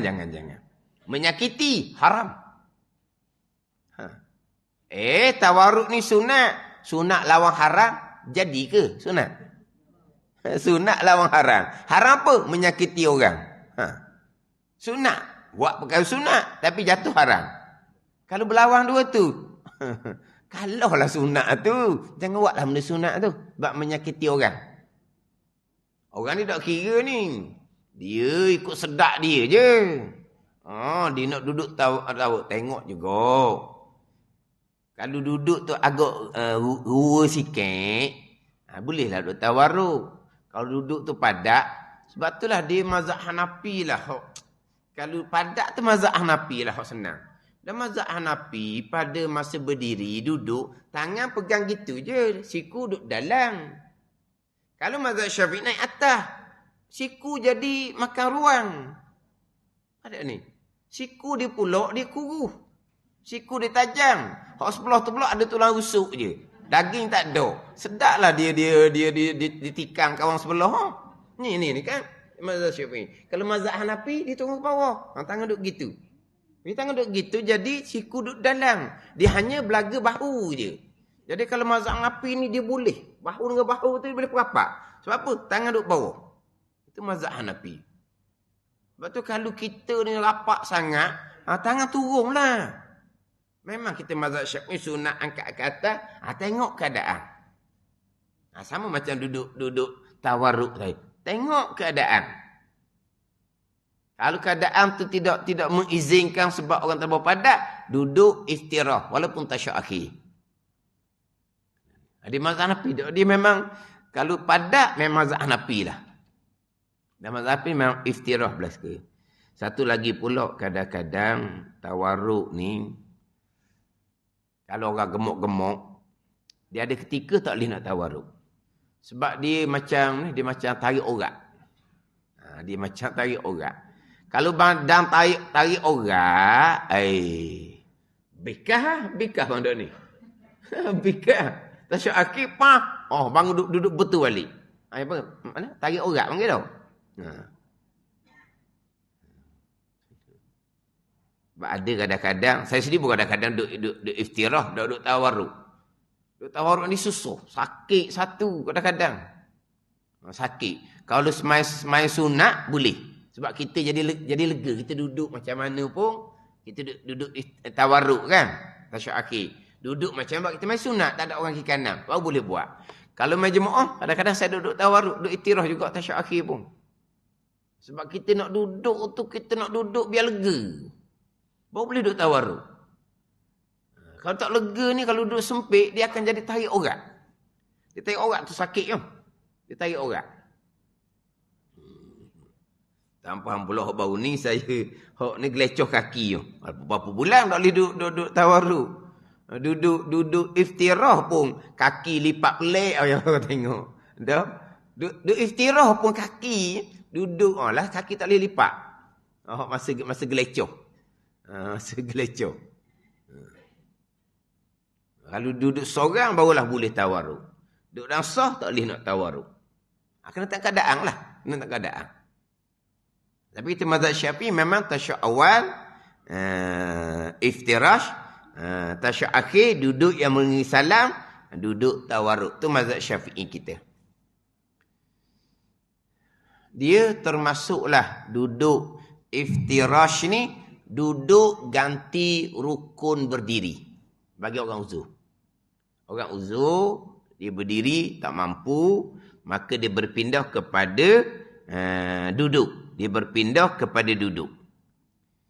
Berpindah pada duduk pun duduk iftirash. Duduk iftirash. Ada ni.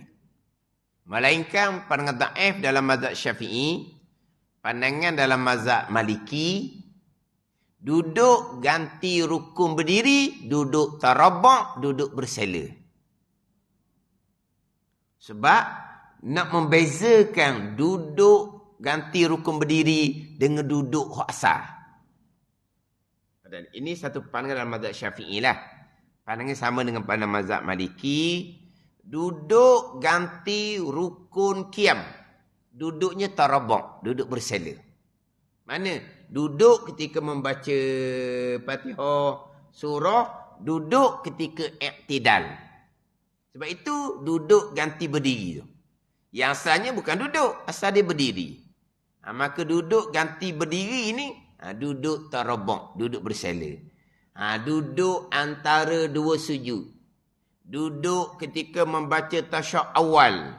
Duduk istirahah contohnya. Barulah duduk iftirash, itu duduk asal.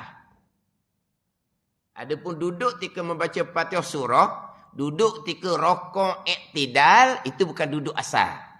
Itu duduk ganti rukun berdiri sembahyang fardu bagi orang yang uzur. Maka duduknya kena bezakan dengan duduk asal. Duduk asal ni duduk iftirash. Dia kena duduk tarabak. Itu satu pandangan lah. Ada pandangan muktamad mazhab Syafi'i, duduk iftirah juga. Walaupun duduk tu ganti rukun berdiri. Tadi saya sebut duduk istirahah. Duduk istirahah. Duduk istirahah ni, selepas sujud yang kedua, nak bangkit pada selepas sujud yang kedua rakaat pertama atau rakaat ketiga, nak bangkit pada berdiri. Rakaat kedua, tasyahud awal. Rakaat pertama, rakaat ketiga, lepas sujud yang kedua, nak bangkit pada berdiri, maka sunat duduk istirahah sekejap. Berhenti sekejap. Duduk apa? Duduk iftirash. Letak tangan atas paha molek-molek, barulah tekan tangan semula di latar, barulah bangkit pada berdiri rakaat kedua ataupun rakaat keempat. Kepada rakaat kedua ataupun kepada rakaat keempat. Daripada rakaat pertama ataupun rakaat ketiga. Itu duduk istirahah orang panggil. Adapun ketika bangkit di sujud sejadah, tidak ada duduk istirahah. Baru tu. Bangkit di sujud sejadah, pagi esok tu lah, subuh pagi esok, sujud sejadah, lepas tu bangkit pada berdiri kembali, tidak ada duduk istirahah. Terus kepada berdiri. Yang ada istirahah ni, rakaat pertama nak rakaat kedua, rakaat yang tiga nak rakaat keempat. Lepas sujud kedua tu, sebelum bangkit pada berdiri, duduk istirahah. Duduk betul-betul, letak tangan atas paha, barulah tekan kembali, barulah bangkit pada berdiri. Duduk macam mana? Duduk iftirash. Kemudian dalam ibadah yang lain, memang disunatkan duduk iftirash. Yang kedua, duduk tarabuk. Yang ketiga, duduk tawarruk. Duduk ibadat. Sama ada masa wiri, sama ada baca doa, sama ada baca Quran. Nombor satunya duduk iftirash, nombor duanya duduk tarabuk, nombor tiganya duduk tawarruk. Duduk bersela. Tarabuk bersela. Ni dalam wiri, ibadah. Dalam doa, ibadah. Dalam baca Quran, ibadah. Dalam berzikir, ibadah. Duduk yang disunatkan adalah duduk iftirash. Nombor dua, duduk tarabuk, bersela. Nombor tiga, duduk tawarruk. Duduk itulah hak jatuh punggung ke latar tu. Dia gitu. Orang kita banyak duduk tarabuk, duduk bersela. Tapi duduk yang paling afdalnya duduk iftirash. Beri salam sahaja, pindah duduk kepada duduk iftirash.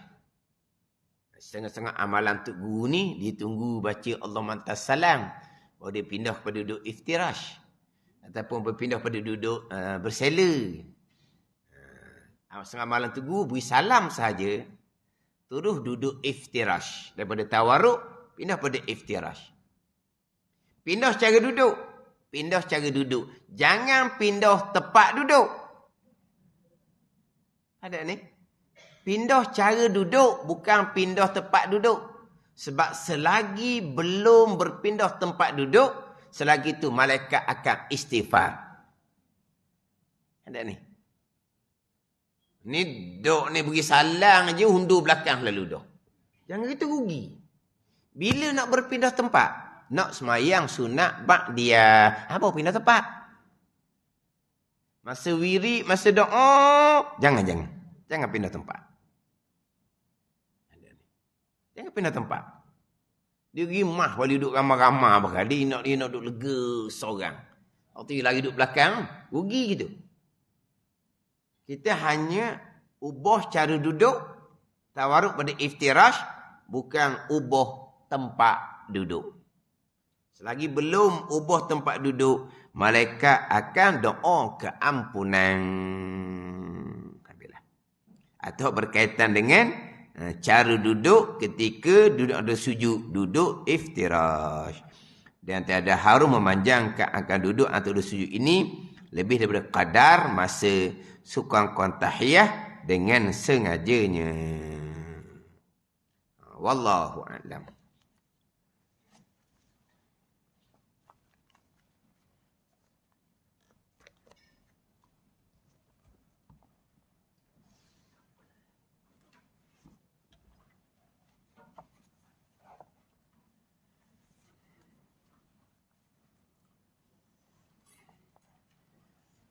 Ni kitab Minhajul Abidin, muka surat 6, baris yang ke-8 daripada atas.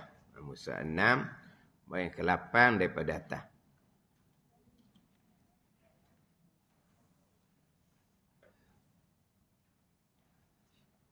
Qala al-muallifu rahimahullahu ta'ala wa nafa'ana bi'ulumihi amin.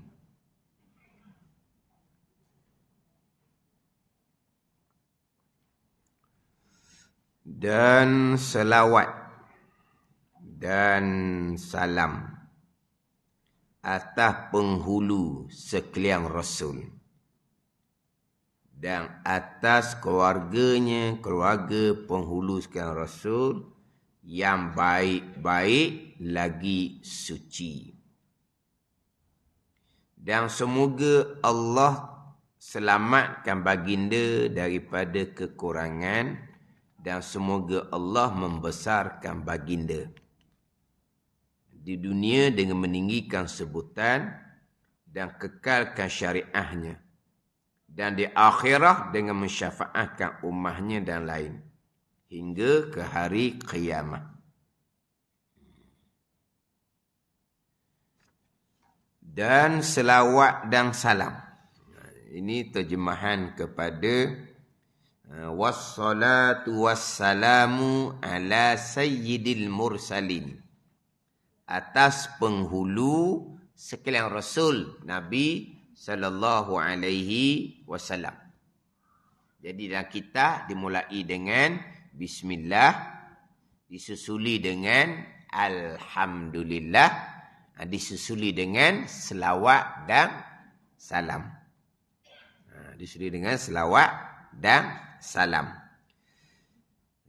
Selawat ni Allah Ta'ala kurniakan rahmat serta membesar. Itu selawat. Salam ni Allah Ta'ala sejahterakan daripada kebinasaan, kekurangan atau salam. Tapi ayat dalam kitab ni wassalatu wassalamu mubtada khabar, bermula rahmat dan bermula sejahtera, salam. Itu cerita.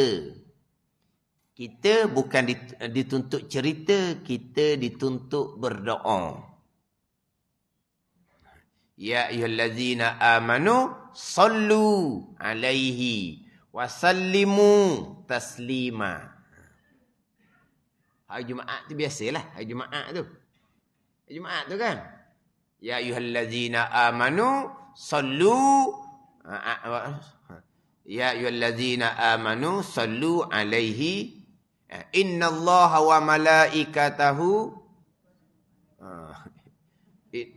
innallaha wa malaikatahu yusalluna 'alan nabi ya ayyuhallazina amanu sallu alaihi wa sallimu taslima. Dengar dak puan di rumah dak.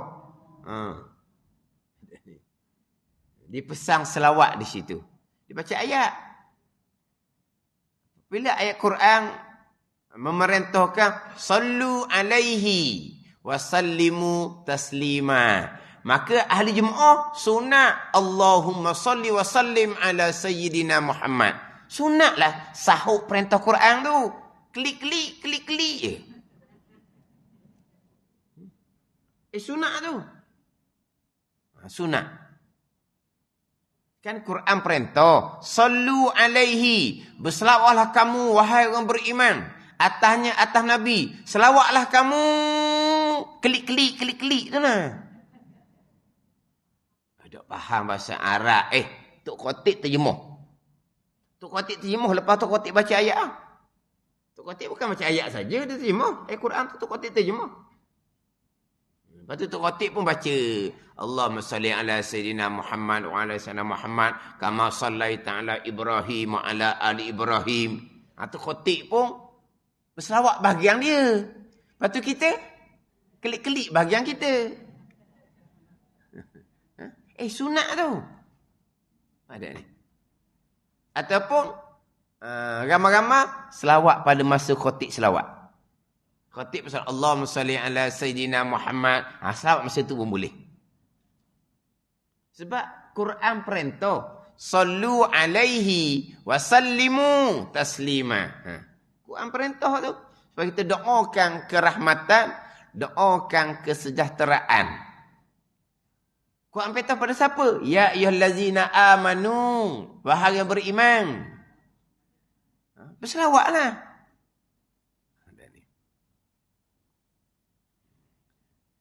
Kan kita kan kalau sebut nama Nabi SAW dalam khutbah, kita selawat. Kan masa khutbah kan kita dilarang. Bukan kata berkata-kata, nak berzikir pun dilarang. Dengar kepada khutbah. Faham tak ni? Tapi bila sebut nama Nabi SAW, kita selawat. Ni dak ni. Quran perintah selawat. Kita lagilah selawat. Kan macam dah khutbah kan untuk khatib sebut Nabi SAW. Nabi Muhammad SAW. Kan orang dengar tu kan akan berselawat. Ke diam. Berselawat. Tu memang orang selawat. Sebut nama Nabi SAW, orang akan selawat. Tapi Quran perintah tu. Sallu alaihi wa sallimu taslima tu. Jadi hak tu kan dengar tu buat senyap.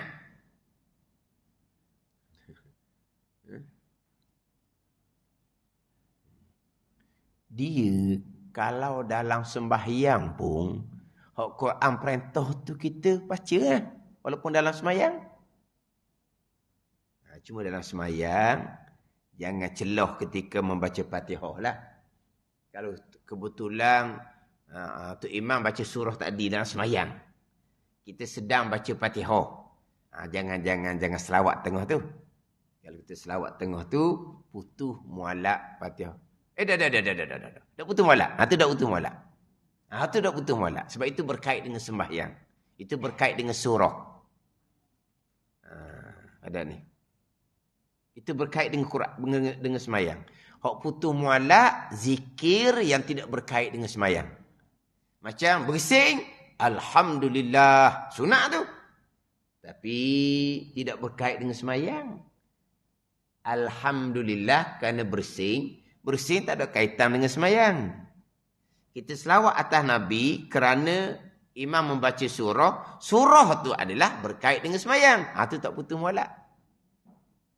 Sebab sekarang ni bersing tak ada kaitan dengan sembahyang. Kita berkata alhamdulillah. Kalau sedang membaca Fatihah, kalau sedang membaca tasyahud akhir, kena mula daripada awal balik. Putus mualak. Tasyahud akhir pun sama juga. Tasyahud akhir pun wajib kena jaga mualak. Tapi kalau kita baca tu berkait dengan surah yang sedang dibaca oleh imam, surah tu sembahyang. Jadi kita baca selawat ni berkait dengan sembahyang. Sebab surah yang memerintahkan kita selawat. Maka tu tak putus mualak. Jadi kita disuruh doa kerahmatan dan kesejahteraan. Bukan cerita. Macam hak wassalatu wassalamu. Itu cerita. Dia cerita pada lafaz. Dia panggil khabariyah lafzan, insya'iyah. Ataupun do'a'iyah maknan. Ayat berbentuk cerita, bermula kerahmatan dan kesejahteraan atas Nabi SAW. Ayat berbentuk cerita, tapi makna dia doa. Sama makna dengan Allahumma salli wa sallim. Itu doa. Ya Allah, berilah kerahmatan dan berilah kesejahteraan. Itu betul doa. Wa sallallahu ni cerita, tapi makna yang sama. Sebab tu kalau tu imam, wa sallallahu ala sayyidina Muhammadin wa ala alihi wa sahbihi wa sallam, makmum pun amin. Gitulah. Itu doa. Macam contoh nyatanya ketika membaca kunut. Tu imam, Allahumma hdina fi man hadait. Amin. Ni, makmum. Lepas tu doa puji. Fa innaka taqdi wa la yuqda alaik. Sesungguhnya engkau yang menghukum ya Allah. Engkau yang memutuskan ya Allah. tiada orang yang menghukum, memutus atas engkau. Itu bukan doa. Itu puji. Maka masing-masing baca dengan perlahan. Masing-masing baca dengan perlahan. Kalau tu imam baca kuat juga, maka makmum baca sendiri. Fa innaka taqdi wa la yuqda alaik. Sebab memang ada tu imam yang akan membaca kuat. Fa innaka taqdi wa la yuqda alaik. Dia baca dengan kuat. Maka kita makmum baca dengan sendiri. Bukan amin kan? Sebab itu bukan doa. Itu bukan doa. Ada ni. Dan tunggu saya ada hak baca kuat situ. Tapi tak apalah. Kita biasa kapung. Fa innaka taqdi wa la yuqda alaik. Imam akan memperlahankan suara. Setakat dengar telinga dia saja. Maka kita pun membaca sendiri. Tu imam di hujung tu wasallallahu, sunat dikuat semula. Sebab apa? Doa sama dengan Allahumma hdina fi man hadai. Tu imam baca dengan kuat. Wasallallahu, doa. Tu imam baca dengan kuat. Wasallallahu ala sayyidina Muhammadin wa ala alihi wa sahbihi wasallam. Makmum pun amin. Dia gitu. Makmum tak payah kata. Wassalatu wassalam, doa. Wassallallahu, doa. Wassalatu wassalam dengan jumlah ismiyah bermula selawat dan salam. Wassallallahu jumlah fi'liyah dan telah memberi rahmat. Cerita juga, tapi maksud dia sama dengan Allahumma salli. Ya Allah, berilah kerahmatan. Jadi sini sama lah. Ni doa, bukan cerita. Dengan bahawa doa kerahmatan dan kesejahteraan. Doa kerahmatan dan kesejahteraan. Atas penghulu sekalian Rasul. Penghulu, ketua lah. Penghulu sekalian Rasul.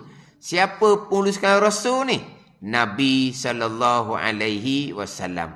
Nabi adalah penghulu kepada sekalian Rasul. Sayyidul Mursalin. Sayyid penghulu pada sekalian Rasul. Yang mana Nabi lah selebih-lebih di kalangan Rasul. Nabi yang paling afdal sekali. Nabi yang paling lebih sekali. Kemudian mengikuti turutan ulul azmi lah. Nabi SAW. Kemudian Nabi Ibrahim alaihissalam. Nabi Musa alaihissalam, Nabi Isa alaihissalam, nombor 5, Nabi Nuh alaihissalam. Di ulul azmi tu kan, yang paling banyak menanggung kesusahan. Yang paling banyak menanggung kesusahan 5 ni. Nabi SAW, Nabi Ibrahim alaihissalam, Nabi Musa alaihissalam, Nabi Isa alaihissalam, Nabi Nuh alaihissalam. Itu 1, 2, 3, 4, nombor 5. Kemudian baki lagi Rasul hak 20 orang tu. Sebab dia semua 25 Rasul kan. Hak baki 20 orang tu tidak boleh letak nombor. Nombor 6 mana, nombor 7 mana, nombor 25 mana. Itu tak boleh letak nombor. Berlebih kurang di sisi Allah. Hak 5 ni je. Hak ni memang kita letak nombor. Letak nombor. Susunan 5 orang. Itu letak nombor. Yang kelima, Nabi Nuh alaihissalam. Itu letak nombor. Yang keenam dah. Tak letak nombor. Faham tak? Nak letak yang keenam tu Nabi mana? Nabi Ishaq ke Nabi Ismail. Tak boleh dah. Tak boleh letak tu. Yang keenam. Sampai 25 tak boleh. Dia hanya boleh hak ulul azmi yang 5 sahaja. Tapi Nabi lah hak nombor 1 sebab Nabi penghulu. Ketua segala Rasul. Nabi SAW. Hak kita sebut Sayyidina. Sayyidina tu penghulu lah tu. Allahumma salli ala Sayyidina Muhammad. Allahumma salli ala Sayyidina Muhammad. Sayyid tu mana apa? Penghulu kami. Apa dia? Sayyidina wa qudwatina wa uswatina. Dia satu makna je tu. Penghulu kami, ikutan kami. Jadi kita sebut Sayyidina tu Nabi itu ni penghulu ikutan, ikut sungguh-sungguh lah. Ni duk baloh, sunat duk tambah Sayyidina. Sunat tambah Sayyidina. Tapi ikut duk Nabi. Duk. Baloh apa benda gitu. Mana Sayyid ni penghulu ikutan. Cuma, hak Nabi perintahnya, tak ada Sayyidina tu. Qulu Allahumma salli ala Muhammad wa ali Muhammad. Kata olehmu, Allahumma salli ala Muhammad wa ali Muhammad dan keluarga Muhammad. Tak ada. Nabi tambah Sayyidina. Nabi perintah ni. Qulu kata olehmu. Allahumma salli ala Muhammad wa ali Muhammad. Qulu kata olehmu. Tu jangan duk katalah qulu tu. Macam wa qulil hamdulillahilladzi lam yattakhiz walada. Wa qulil hamdulillah tu ayat Quran. Kita ni kata alhamdulillahilladzi lam yattakhiz walada lah. Ni lepas ada salam wa qulil hamdulillah. Tak payahlah kul tu kata olehmu ya Muhammad, tak payah tu. Lepas tu kita kata kan lepas salam. Alhamdulillahilladzi lam yattakhiz walada. Turun Quran wa qulil hamdulillah. Memanglah dia ada kul kata olehmu ya Muhammad. Kita yang berkata ni kata alhamdulillahilladzi lam yattakhiz walada lah. Kata olehmu juga. Oh ni macam orang nak nikah ni. Nak nikah kat pegang tangan. Ikut ikut dia tu dah. Tu pening tu. Apa gitu tu dah. Tak. Ikut Apa? Ada roboh kata opu orang bawah rumah. Ya, kita tak tahu dah tu. Tu cerita bohong tau. Ya. Orang kata kalau nak jadi orang tak boleh jawab nikah, dia kata, dia letak katak berpurung, letak bawah rumah, letak tempat arah akad nikah. Ya sungguh? Itu cerita ngarut tau. Ke jadi? Jadi pun tak kira tu kodak tetap tau. Asbab. Jadi sungguh ke? Ni cerita orang ngarut dululah. Tu letak katak berpurung, letak bawah rumah, orang akad nikah. Kata olehmu. Tak payahlah kayak gitu. Macam ni lah. Wa qulil hamdulillah. Dan kata olehmu ya Muhammad. Kata apa? Alhamdulillahilladzi lam yattakhiz walada. Lepas tu kita alhamdulillahilladzi lam yattakhiz walada lah. Ku tu tak payahlah. Hadis ni. Qulu kata olehmu. Allahumma salli ala Muhammad wa ali Muhammad. Ada tak Sayyidina? Tak ada. Jadi dia ada dua jalan.